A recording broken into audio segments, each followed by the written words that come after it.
بسم الله الرحمن الرحيم تاريخ نولدka الله نحariiste madaxweynihii hore aadan cabdulla cusmaan aadan cadde waxaan ka xasuusan karaa waxa aan inta badan gurigan ku soo koray inta badan looga sheekaysan jiray gurigan ku soo koray wuxuu ahaa guri ay isugu yimaadaan dadkii horseedkii leegada SYL xayalay aabahay allah naxariiste wuxuu kamid ahaa dhalinyaradii halganka soo gashay oo la dagaalami jirtay gumaysiga Talyaaniga isaga iyo 11 uu ku jiro yaa waxa lagu soo eedeeyay inay qalaaso iyo banaanbaxyo ka soo horjeeda lidku ah mustacmarka gumaysiga Talyaaniga waxa lagu xukumay soddon sano lagu xukumay markii ay dhameysteen 8 sano iyo 9 sano in ku dhawaada 1961 July yaa la soo daayay kulli wax alla wixii u xirnaa SYL-ka marka waxyaabihii ka hadli jireen waxa kamid ahaa wixii la soo maray halgankii la soo maray wixii ka hadli jireen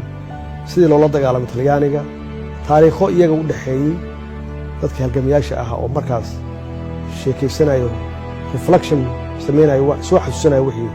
wixii dhacay halgankii la soo maray intii dhimatay intii loo xiray intii dhaqaale ku bixisay waxa soo idil marka waxyaabaha dhagay ku soo dhici jiray waxa kamid ahaa markay ka hadlayaan aadan cabdulla cusmaan oo markaas madaxweyne ahaa inuu ku sifoobay ama uu ku adkaa mabaadiida ama afkaartii SYL oo ahaa midnimada Soomaaliya in la adkeeyo wadaniyada la xoojiyo sharafka iyo karaamada ummadda Soomaaliyeed inaysan gorgortan aysan galaynin qabyaaladda in laga fogaado ay tahay wax xun oo runtii dadka ummadda kala qaybinaysa ayna ahayd waxa mustacmarka uu isticmaalo si ummadda uu u qaybiyo oo u xukumo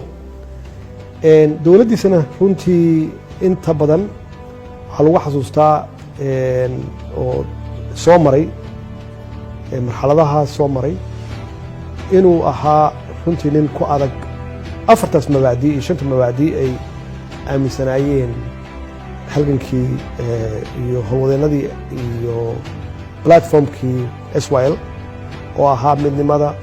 wadaniyada dawlad wanaagga sharafka Soomaaliya qabyaalad in laga fogaado waxa soo idin runtii uu ku sifoobay inaan ku faani karno inuu ahaa madaxweynihii Afrika soo maray oo ugu horeeyay oo ku yimid si dimuqraadiyad ah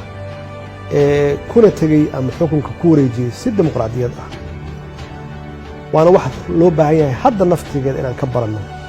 oo aan uga dayanno iyo mabaadiidii SYL-ka naftigooda ay haysteen oo ahayd haddaan u baahannahay midnimo Soomaaliyeed haddaan u baahannahay oo baahi weyn u qabnaa haddaan u baahannahay wadaniyad bacdama muddo dheer ummadda Soomaaliyeed qabiil iyo qabyaalad loo qaybiyay in laga fogaado oo wadaniyadda la xoojiyo hadda la rabaa in aan dawlad wanaag ka shaqeyno oo musuqmaasuqa dawlad waa ku duntaaye waana soo aragnay khibradeedana waa leenahay aan ka fogaano iyo sharafka Soomaaliyeed inaan aanan gorgortan laga gelin iyo karaamada ummadda Soomaaliyeed gorgortan aan laga gelin runtii wuxuu ahaa tusaale